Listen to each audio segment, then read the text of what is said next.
Welcome to the Startup Support Surgery podcast, where we light the entrepreneurial spark in medics and healthcare professionals. Join me, Dr. Jo Watkins, GP, business coach and co-founder of The How People, on a journey to discover where your medical know-how meets the business world. This will help you find some clarity on how to balance work, passions and family so that you can gain more freedom and control over your life, but also continue to help people, which is actually why most of us went into medicine to start with. Embarking on this entrepreneurial adventure is not easy. It is a roller coaster of emotions, but it's hugely rewarding and exciting in the process. Drawing on my 20 years of blending medicine and business as a GP, I am here to share experiences, insights and lessons. Expect lively chats, expert interviews and real-life stories from medics who have taken their own path. Let's break free from traditional healthcare norms and explore more innovative ways of making a real difference to people's health and well-being, along with paving the way for a brighter future for us as healthcare professionals. Oh, don't miss my free PDF called From Stethoscope to Startup, which is an 11-page guide in the show notes full of practical help and advice. This is your roadmap to kickstarting your journey with us. Enjoy the show. Today I have great pleasure in introducing Dr. Sara Lou Wylie to the podcast as a case study for us to find out a little bit more about her journey towards a more purposeful life alongside her medical career. Sara Lou, as you'll find out, is a ball of positivity and energy who brightens up any world that she touches. She is a GP and a mum to Freya and a lover of yoga and dog walks in the peaks. She has a portfolio career as a GP with several roles, including teaching across the curriculum at the University of Sheffield Medical School and running community outreach classes in yoga and mindfulness. Sara Lou is now an Overwhelm Coach who specialises in helping professional women overcome their overwhelm so that they can feel back in control, feel like them again, and live life with joy and presence, having trained as a Transformational Life Coach with Tom Dillon's programme. Sara Lou joined my world almost a year ago and jumped into the unknown, knowing that the parachute would appear. This chat explores that and more, including the hurdles that she's experienced along the way, plus the advice she would give her new entrepreneurial self. To find out more about Sara Lou and her one-to-one and group offerings, please check out the show notes below. I will also link information about Tom Dillon's Transformational Life Coaching Diploma there as well if you'd like any more information. So let's get on with the show. So, Sara Lou, welcome to the podcast. Hi, thank you. What a wonderful intro. Thank you so much. Very excited to have you here. I really am, as somebody that has watched your journey over the last year. It's a real honour. So thank you for your time. Oh, my absolute pleasure. And it's I'm so excited to be here and to share this with you and to reflect back on the last year and to share a bit of my journey with everyone. So let's get started. Yeah. Tell us a little bit about you now, what you do, and then we'll throw the clock back. Okie dokie. So I am now primarily an Overwhelm Coach. That is my main job. And if you told me a year ago that that was possible, I wouldn't have believed you. And it was beyond my wildest dreams, but it's happening.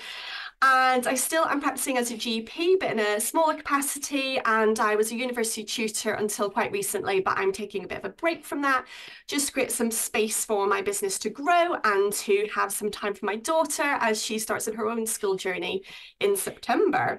And I love my coaching. I could probably talk about it for a very, very long time. So I know you've got some specific questions, but yeah, at the minute, I'll just summarize to say that I'm doing some fabulous one-to-one coaching. And I say fabulous because I'm getting to work with the most amazing women who are motivated. They're showing up for themselves.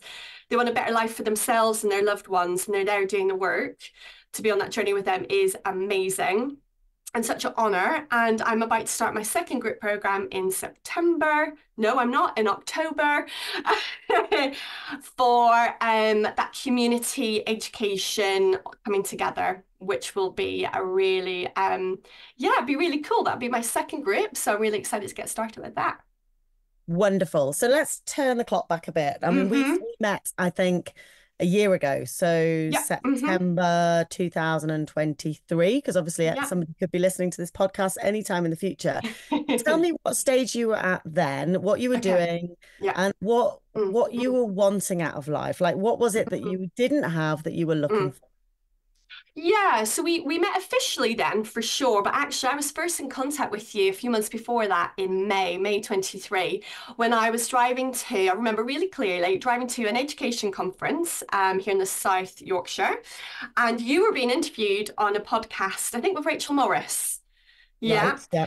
And it was all about your amazing journey into coaching and yeah, about basically setting up SUS. And you were really keen, you said to people, just reach out, get in contact. I was like, I'm going to take this woman at her word and I'm going to message her. So I messaged you on Facebook and I was met with such support and encouragement right from the start. You sent me through so much information just to help me, even think about where to begin with all of this. And that really struck a chord with me. So thank you for that.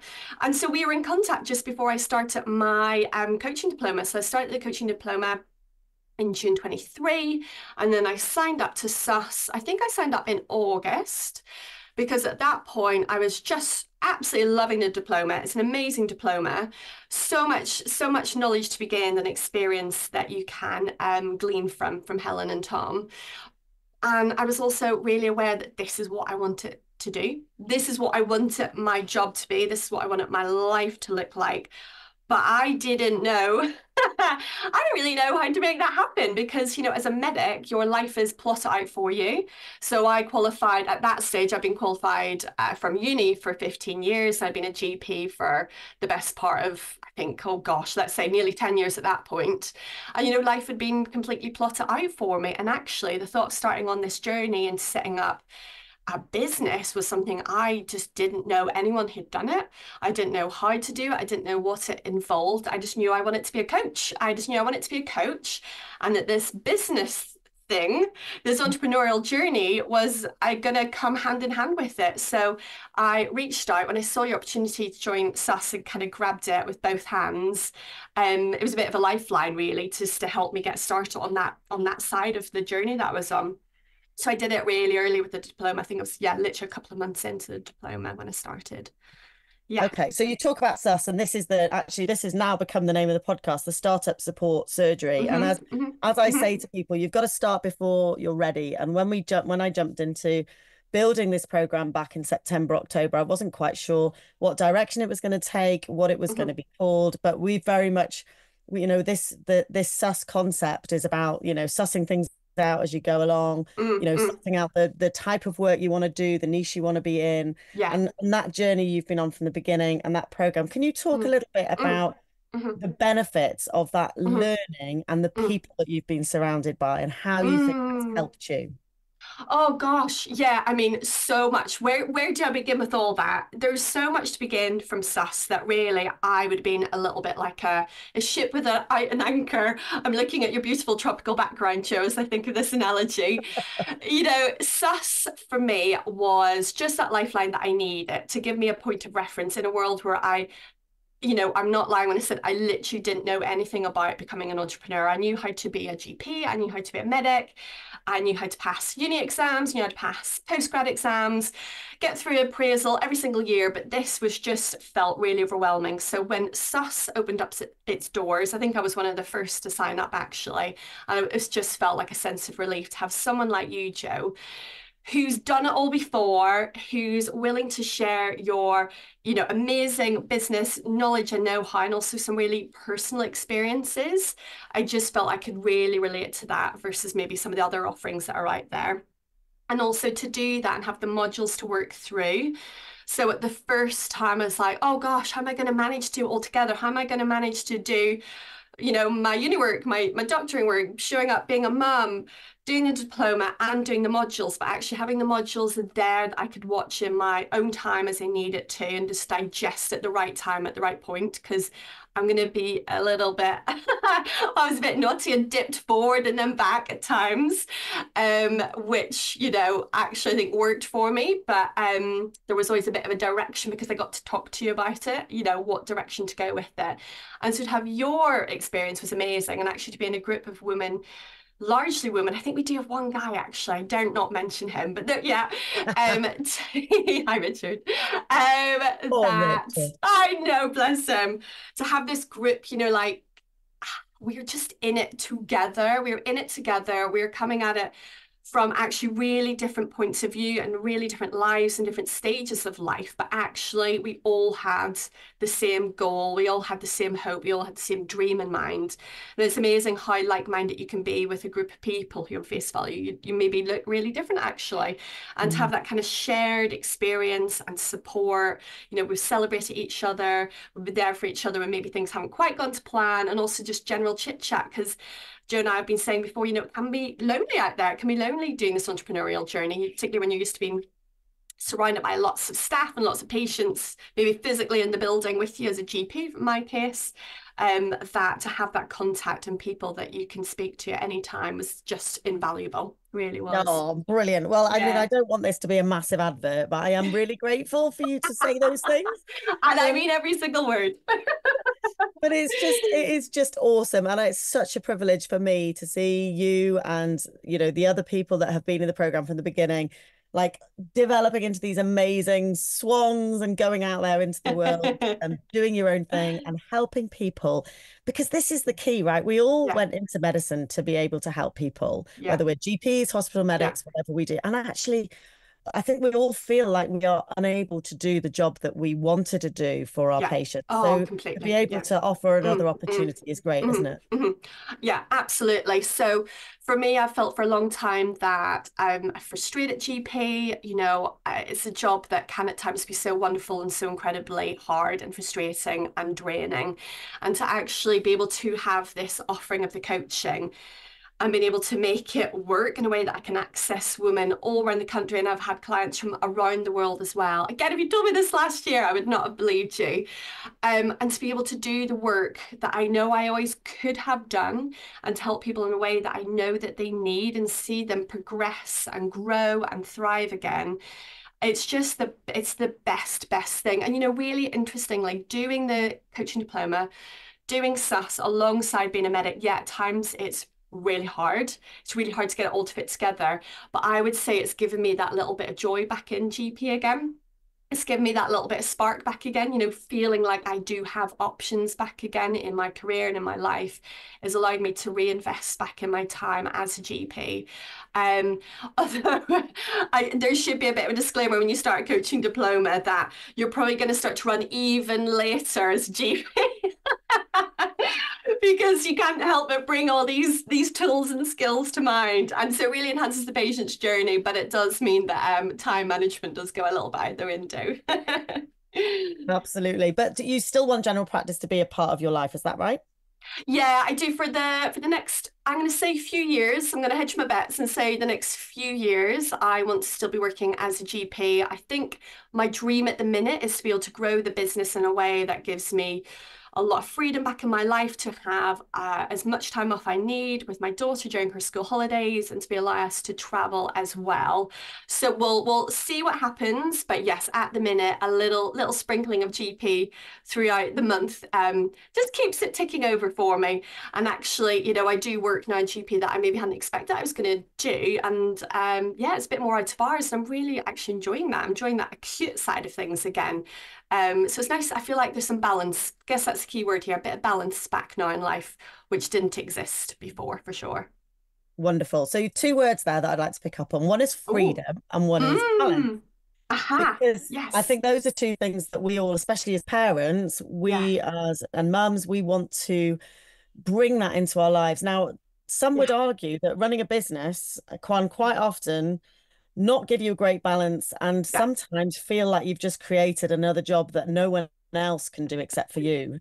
yeah, yeah, Talk to me about any pitfalls that might have happened, any yeah. struggles you might have come across.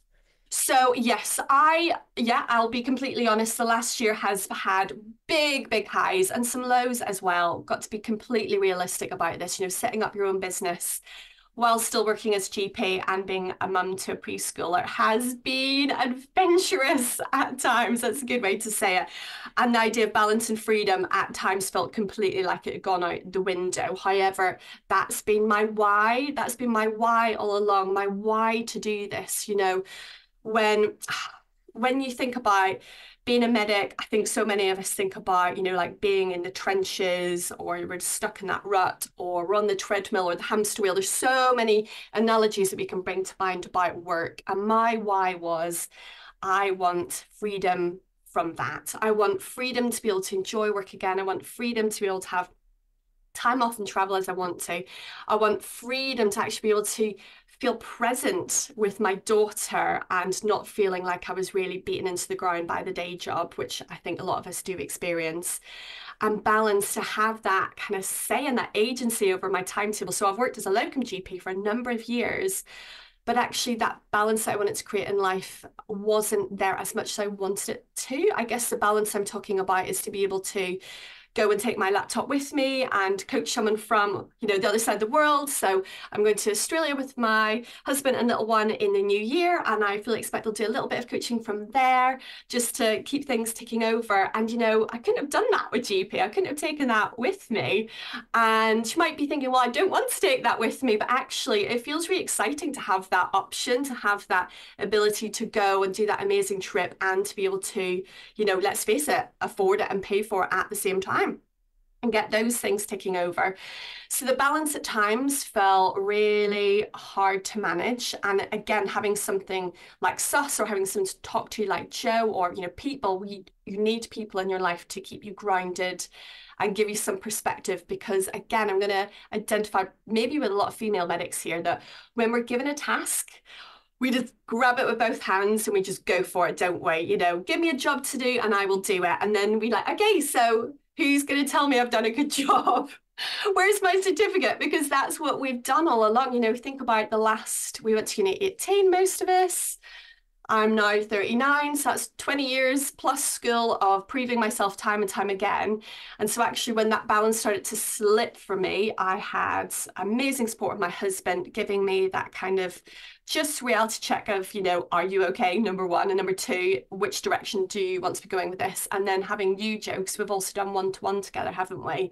That one-to-one sometimes involved me coming in a really big high, celebrating something, and sometimes it came me feeling really low and just feeling like this was costing a lot, and you just helped bring me back around to my why and having that focus. That's a really long answer. I do appreciate it.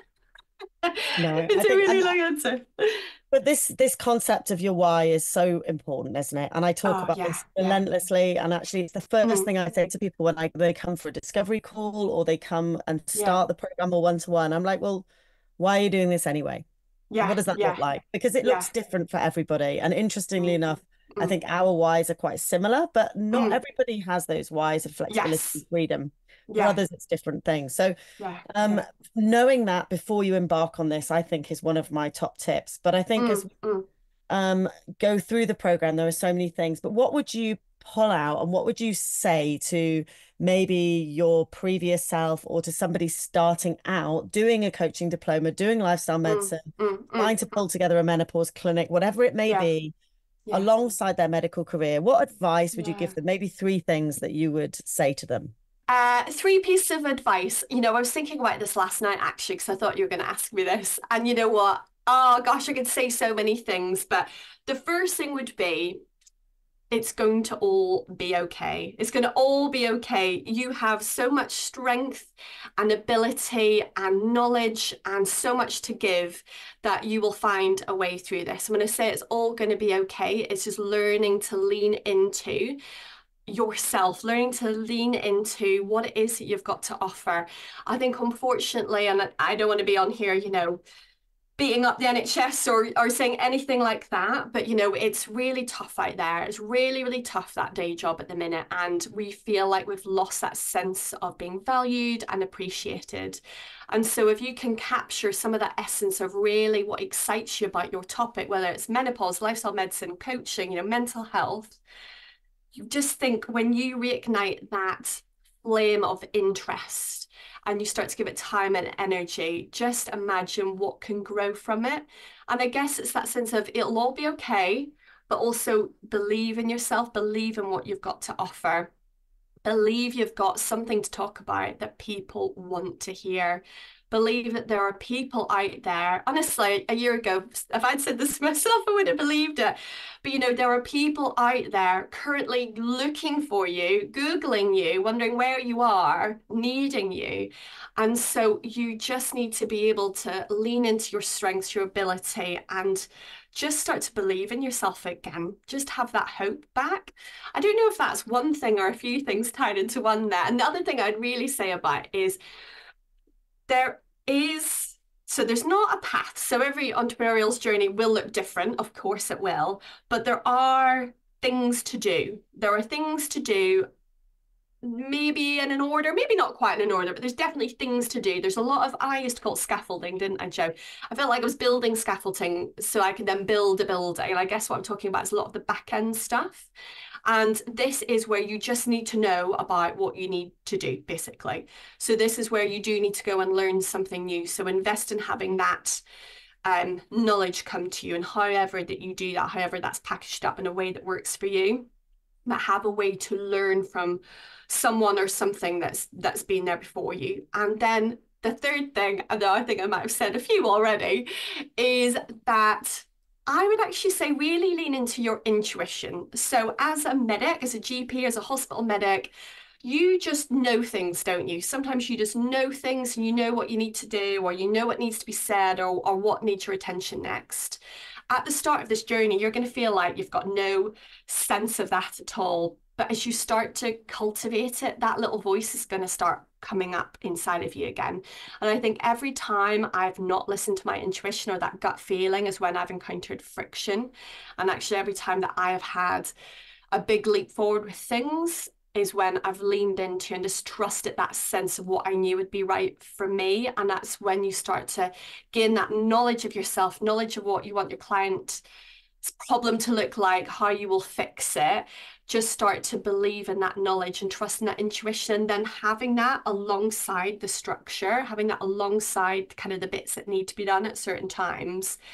That's when you'll start to create something that actually feels really good. And if you ever feel like you're met with lots of friction and difficulty, or feeling like things are stuck, kind of going around in a bit of a spiral, just take a step back out. So this is some of the yoga teacher coming out, some of the life coaching coming out. Take a step back and look in on the situation and think, what do I think I need to do here? And then you can check in with someone, can't you? You can check in with someone, but just trust that intuition. So that's probably about 10 things packaged into 3. I love every single one of those. And I love the reference to medicine, because I think that intuition piece is exactly what we feel when we know that there's something not right with a patient. We know that they're well in some way. We're not sure what it is, but we then go to our scaffolding. We go to our medical experience, we go to our knowledge, and we pick out the right bits at the right times to follow that intuition, and business is no different. So I love that. Yes. Hearing that reflected back, it's exactly what it is. It's just learning to have that in something new. Yeah, absolutely. And it's learning to have that in something new where you're the one that's going to have to big yourself up. You're the one that's going to have to give you like that pat on the back, or the kind of like certificate. Because the thing is, as a medic, you're proving yourself constantly. You think about it, as a junior doctor, you move jobs every 4 months. You then got a sign off. You then had an end of year meeting. As a GP, I still have an annual appraisal, like a patient satisfaction questionnaires done every number of years. There's those post-grad exams. So we're so used to proving ourselves to other people. Now this is where you get to prove yourself to yourself. And you need to meet yourself with some kindness here, because you're going to have really high expectations. And it's okay to have high expectations on what you want to achieve, but you need to meet that with kindness. And self-compassion. Here we go, life coaching again, because there's going to be times where it's going to feel really hard. And if you can't turn to yourself with compassion and kindness, you're not going to be able to reach out to anyone else, are you? So it's all about having it all come together. It's transferring those skills into something that looks on face value very, very different. But having the structure in place. I'm going to stop waffling. No, it's been a brilliant to talk to you. So how do people find out about you? And also, Mm. hmm if somebody was interested in your group program, where do they hmm find out about that? Okie dokies. So I am on Instagram, as this will be in the little doofer at the bottom. Yeah. So I'm on Instagram, Dr. Sara Lou Wylie. My website is also really easy. It's my name. So it's www.saralouwylie.com. And on there, there's the one-to-one coaching and there's the group program, which is called Thrive Club, because let's all thrive. Let's all stop surviving and start thriving. And that's on there as well as a few other little bits and bobs. I've got some self-coaching courses on there as well. So yeah, go on, have a look. And I always am available on email. Honestly, you can email me about, becoming a life coach. You can email about Tom Dillon's course, about joining SUS. I am there if anyone wants to reach out and ask any questions. I really believe in the power of community. It's so, so important, isn't it, to be able to be out there supporting each other. Yeah, Joe and I have said before, it can feel really lonely as an entrepreneur. And actually, let's be out there, let's support each other, let's pick each other up, and let's do this. We can all do it. I love it. It's been a total pleasure talking to you, Sara Lou. Thank you so much. Oh, And I've loved it. please Thanks, go Joe. out there and look her up and follow her. And as she said, she's always happy to be on the end of an email, as am I. So thank you very much for listening, and we'll see you next time. I hope this episode has sparked some new ideas or challenged your thinking. Transitioning from medicine to business is not easy. It's about adapting our skills while embracing the unknowns of entrepreneurship. It can be nerve-wracking, but remember, you are not alone on this journey. Please feel free to reach out to me via direct message on LinkedIn or Instagram, or just shoot me an email at joe@bendylegs.com for support. And don't forget to grab the free PDF from the show notes, From Stethoscope to Startup, which is your go-to guide and resource for diving into entrepreneurship. Many thanks for tuning in. I will see you next time. Thanks for spending your precious time with me.